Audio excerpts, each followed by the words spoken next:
Merci d'être là tôt le samedi matin. Tout le monde n'est pas comme vous. Il y a encore des gens, je pense, que je ne vois pas, qui doivent être encore à l'hôtel ou sur la route.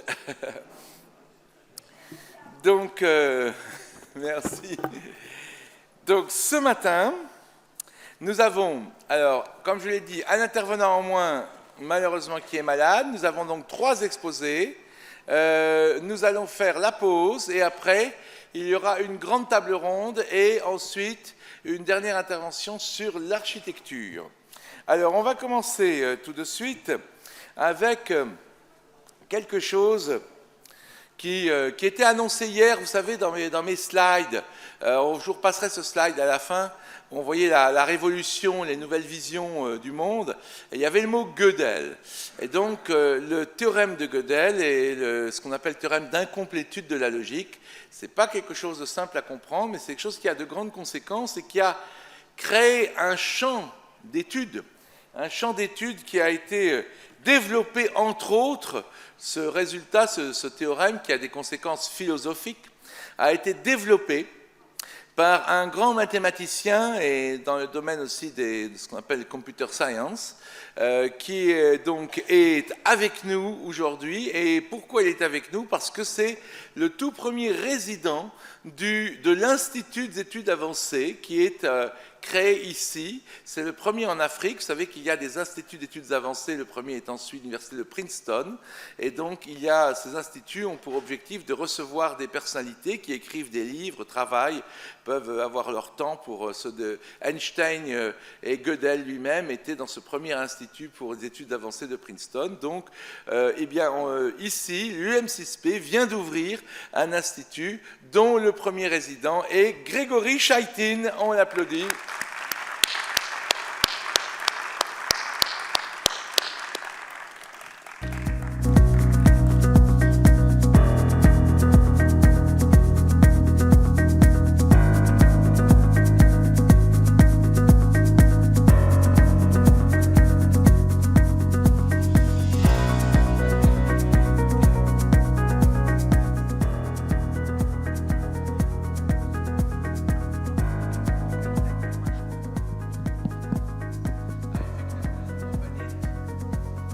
Hello, hello. Yes. Okay, so Gregory, first, thank you very much to have accepted to be with us this morning to speak about this quite complex subject. We will make some effort to to make this subject accessible for the audience. And in fact, my first point is that yesterday we have evoked this amazing figure of Ramanujan, who was able to create, I would say, from scratch, some mathematical formula and theorem. And this is, I think, a quite important reason to believe in a world of mathematical object, a sort of Platonistic world of mathematical object. Do you support this idea of the existence of a world of mathematical object? Well, it depends on the day of the week. Good morning, everyone. Bonjour à tout le monde. Mondays, Wednesdays, and Fridays, I believe in the Platonic world of ideas, and Tuesdays and Thursdays, I have my doubts. But Ramanujan is a wonderful example of, I would say, miraculous creativity. He made 2 very profound statements. One is that no equation is worthwhile unless it expresses a thought of God. And the other thing he said was that a goddess, a Hindu goddess whose name escapes me, would write equations on his tongue while he slept. And actually, this is the best explanation for his remarkable creativity, because otherwise it's hard to understand how he came up with the beautiful mathematics that he did. Yeah, Cedric Villani, who is a great mathematician, Fields medalist, and he's agnostic, when I asked him, what about Ramanujan? And he said, Ramanujan, for us mathematicians, it's a problem. Because it shows something more in the human mind, I think. It shows human mind is not just a bunch of neurons. Well, yes, Ramanujan is a fascinating story. Another hero of mine is Leonhard Euler. Euler is my favorite mathematician. Euler in French for the French audience. Léonard Euler, yes. The Swiss, or Yeah. Remarkably creative. Even when he was blind, he would produce every week a beautiful paper, new mathematics, every possible subject. And it's hard to come up with a materialistic explanation of how this is possible. Unless somebody creates an AI that can do this, it seems that he was just inspired. Yeah. So mathematics seem to be a very rationalist way to explore some specificity of the human mind. Well, yes, mathematics, you need inspiration, and where the inspiration comes from is hard to say. Subconscious incubation is very important. One wakes up with ideas, and I don't know where they come from. And especially the case of Euler and of Ramanujan is an extreme case where really we see creativity in its, how do you say, most absolute concentrated form. And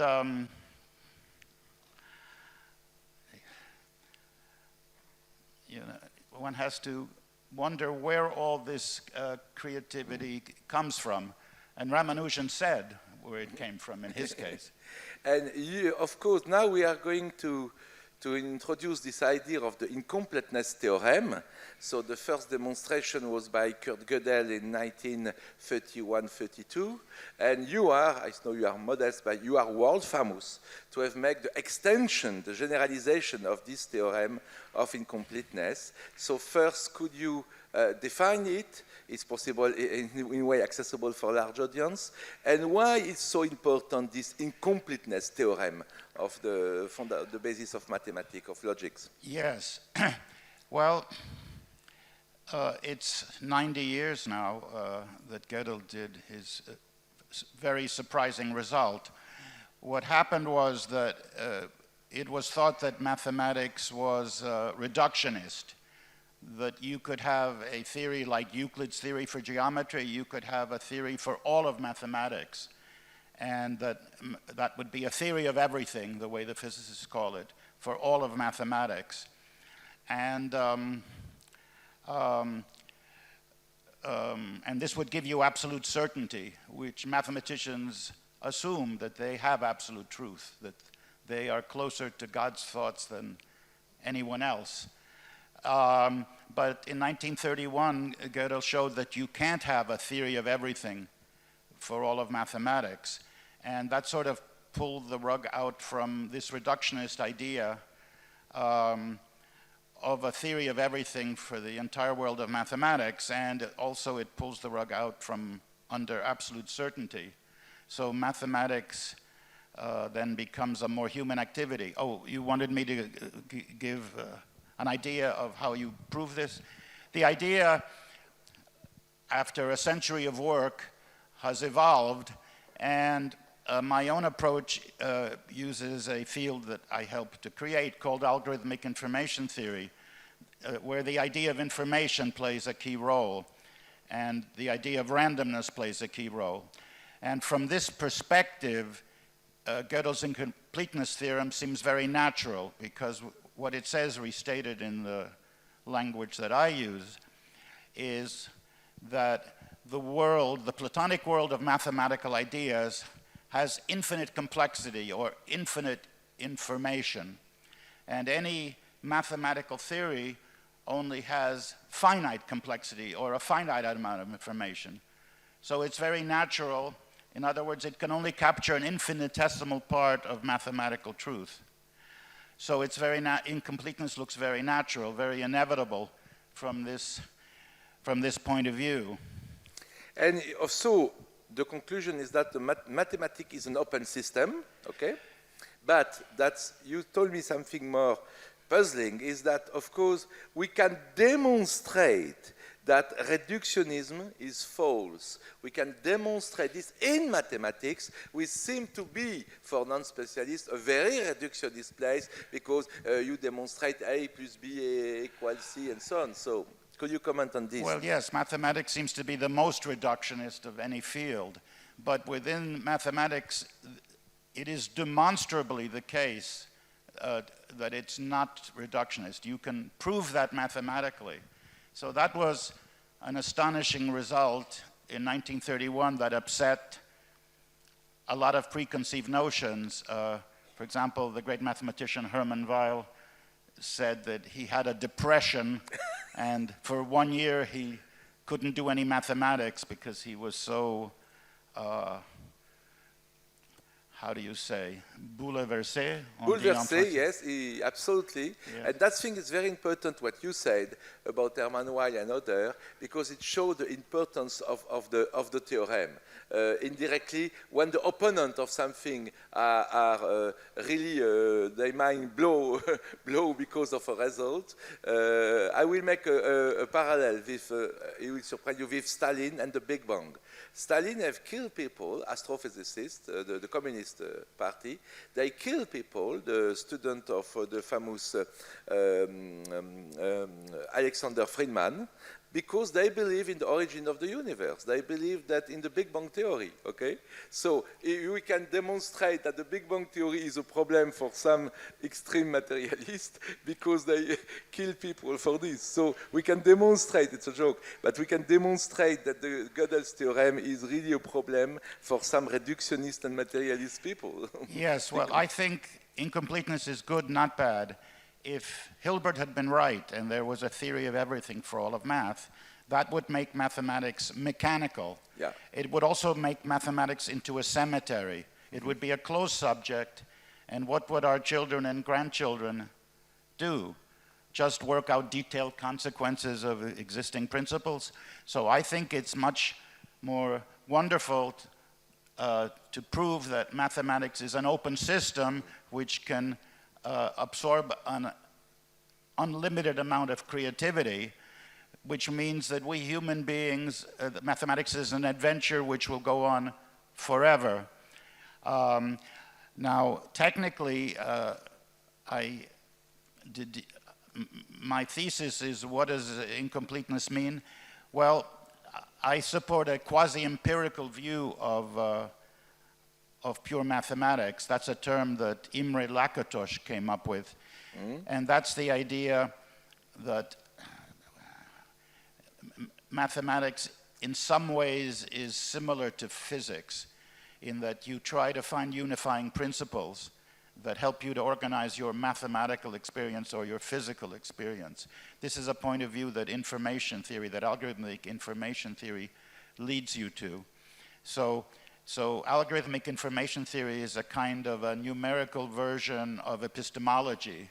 Epistemology is information theory, and it gives us new insights about mathematics and about metaphysics and metamathematics. Yeah, so mathematics take place, I think, is a change of paradigm. Remember, yesterday morning I showed a slide that was from Newton to Einstein, from Laplace to quantum physics, and from Hilbert to Godel. And also in neuroscience, from people like Jean-Pierre Changeux, who are very reductionist, who say man is only a neuronal thing, or Francis Crick, to new people who see the mind, like David Chalmers, as more large than this. So I think, I want you to comment this, that this Godel theorem and all this incompleteness is a part, perhaps the less known part, because it's complex, a part of a big revolution from the determinism, the completeness, the closed system, the fact that the world is closed on itself, okay, to a new vision, which is open to other level of reality, to complexity and so on. You can comment on this? Well, absolutely. It's a new système du monde. That's it. Prigogine talked about it yesterday. There was a quote, and there are new concepts. We're going to need to come up with some new concepts. My old friend Anton Zeilinger appeared briefly yesterday, yes, and he made some fundamental remarks. His remarks was that the notion of reality has suffered a great deal with the remarkable experiments in quantum mechanics that have been performed lately, for example, at Oxford. And but he said that space and time are shaking, but two fundamental new concepts seem to have emerged from quantum mechanics. One is the fundamental importance of randomness at an ontological level in the physical universe. It's not epistemological randomness, it's intrinsic randomness. And the other notion is, Anton thinks, is information. Yes, absolutely. So algorithmic information theory works precisely with these two concepts, randomness and information. But it applies them not in quantum mechanics, but it applies them in pure mathematics, which is a very unexpected place to find randomness and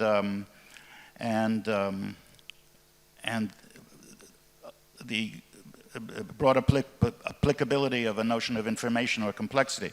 Yeah. And in fact, there's a piece of work I've done. There's a number called the halting probability omega, and this is an instance of irreducible randomness in the world of pure mathematics. The numerical value of this number, the halting probability, is maximally unknowable. It's irreducible.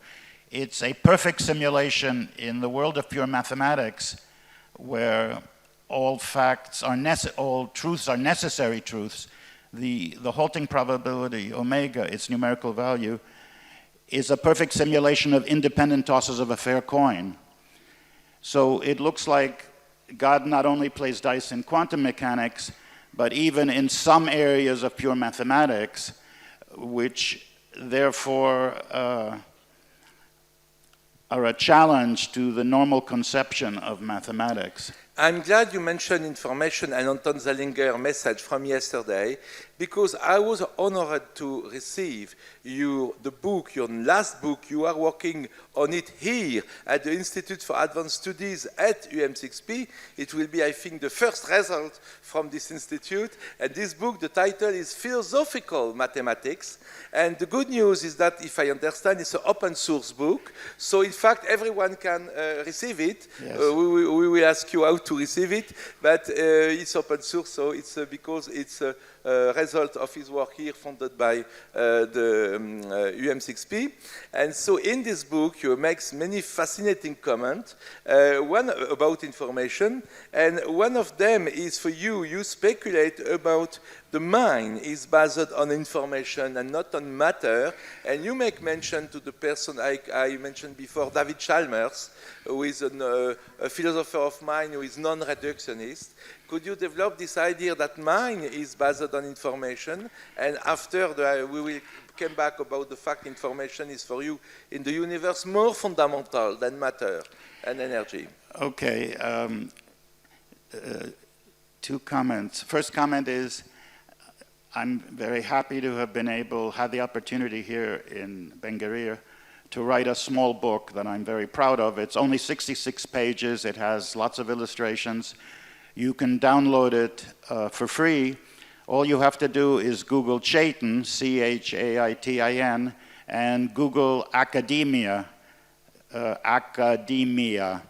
and that'll get you to my academia website, and there you can download Philosophical Mathematics. The subtitle is Infinity, Incompleteness, Irreducibility. So I'm very grateful for the opportunity to be here in Morocco and to have written this book that otherwise would not have seen the light. Now, the next question is information. I would like to mention my hero and Godel's hero. I would almost say Godel's obsession, the great philosopher Leibniz. Yeah. Leibniz had many remarkable ideas, and one that is not very well known. This was 300 years ago, Leibniz. Leibniz had a vision that perhaps the world could be built out of information, out of zeros and ones. We call this digital philosophy now. And he, among his papers, Leibniz left millions of pages of notes unpublished notes. And among these notes, there are designs for a medallion that Leibniz wanted his patron, the Duke of Hanover, to mint or to cast, whatever, celebrating the idea that everything can be created out of zeros and ones, and not just the digital world, but the entire world. There's a statement in Latin or in German. There are different proposed versions that Leibniz drew of this medallion. One of them is in Latin. It says, "The one has created everything out of nothing," which is a monotheistic pun, which means that God creates everything out of emptiness, but it's also that 1 and 0 create all the numbers. And this medallion features various mystical references. It seems to be the Godhead. You see stars. He puts numbers in binary. He does maybe from 0 to 17, 1 to 17. He does an addition and a multiplication. There's a version in German also, which says essentially the same thing. And Laplace ridiculed this vision of Leibniz, in part because Laplace, following the tradition of the French Revolution, was an atheist. But Leibniz was not an atheist. He was definitely a theist. Absolutely. And in fact, among his papers, I think there are some where he thought that the French philosophes might actually be dangerous because he thought that atheism could be destructive for Europe. Anyway, if you look at my little 66-page book written here, the word God appears many times. Perhaps it's a metaphor. I follow Einstein, who mentions God all the time as if they were old friends. The old one, as we saw yesterday, is one way that... Yeah. I grew up reading, as a student, reading essays by Einstein. So if you look at my book, you'll see God mentioned in many places. You may take it as a metaphor, or you may interpret it more seriously. Each person has to decide for themselves. We will return on this question of God in 1 minute, but first I have another question. In fact, it's parallel from the notion of information. In this new book, about this philosophical mathematics, you mentioned that science goes toward idealism, and yesterday I quote my master, Bernard Espagna. I don't know if it is idealism, but for me it's parallel to information. He say, what is really important is the number. Because you have matter disappear and transform in energy, energy transform in matter. So the thing which is real behind all of this is the pure number. So for you, you say that science goes in the direction of more idealistic worldview than a materialist worldview. Well, it seems to me that we saw some evidence of this yesterday. Yeah.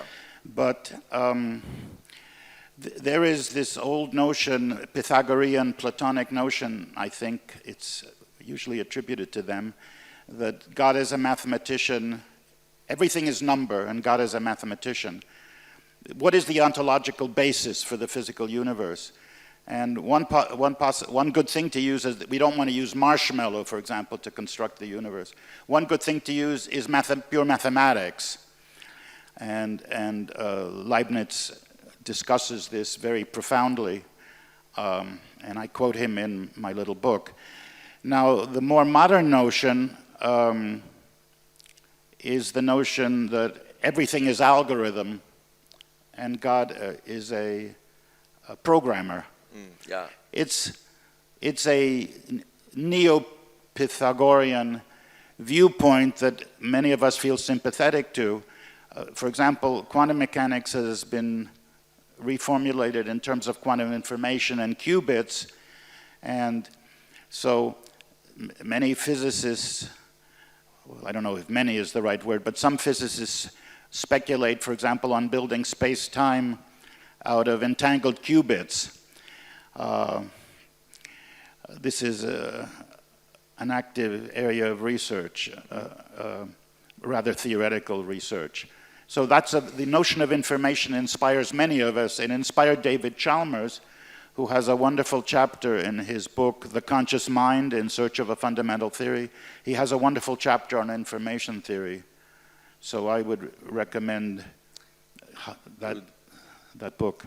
Oh, you mentioned, in fact, a part of what I had in mind for my last question is the fact that people say with Pythagoras, you mentioned, and Plato, God is a mathematician, and with Leibniz, God is a programmer. And my last question was, this is a quotation in your book, by the way, in your book, so God is a programmer, not a mathematician. It's a progress in our definition, if I can say, not a definition, our approach of God. But my question is, information, higher level of information, not simple level we can have by self-organization, higher level of information need an input of information in the system. So where the information came from in our universe, and what is your own personal belief on the subject? Yes, that's a good question.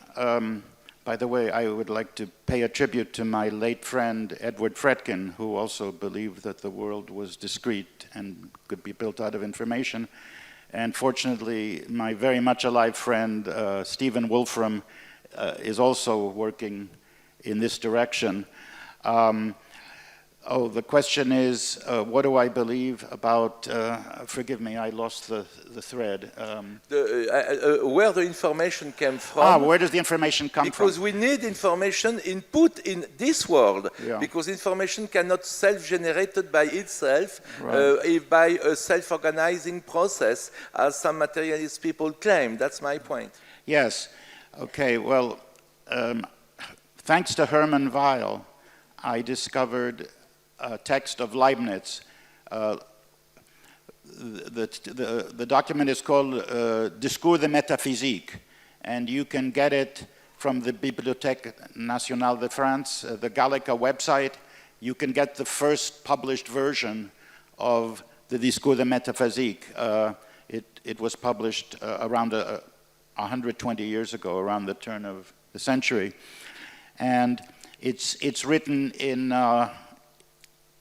slightly old French. The spelling is a little strange, but of course it's perfectly understandable. And the Discours de Métaphysique, Hermann Weyl discovered, talks about complexity. And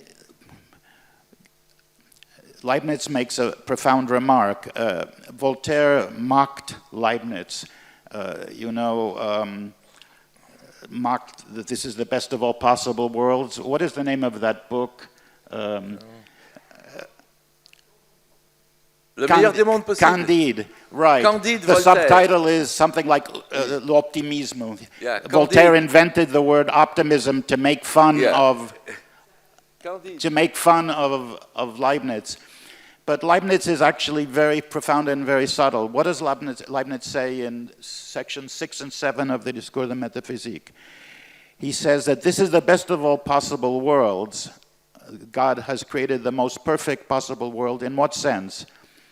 That the hypotheses or the laws of nature that God uses are minimized, and the richness and diversity of the universe determined by these hypotheses or these laws of nature is maximized. We have a very rich, diverse, interesting world that we all live in, but God has created it from some very simple, basic mathematical ideas. So this is the sense. This is a sense that this is the best of all possible worlds. Shall I say that only a logician or a metaphysician would appreciate. But this is a very profound remark because, among other things, it's saying that the universe is comprehensible and that this is an aspect of God's perfection, that we can understand the universe and that modern science is possible. Now, you have to remember that when Leibniz made these remarks, modern science was just beginning. Then it was called the mechanical philosophy. And medieval theology was ever present still at that time. And Leibniz, as usual, tries to avoid conflict and to point out that in his view, theism was perfectly compatible with science, that there was no contradiction. On the contrary, they enriched each other. It's a very, very good conclusion for our discussion, Gregory. Thank you so much. Please make an ovation to Gregory Chaitin. Thank you, Gregory. Fantastic. Thank you very, very much.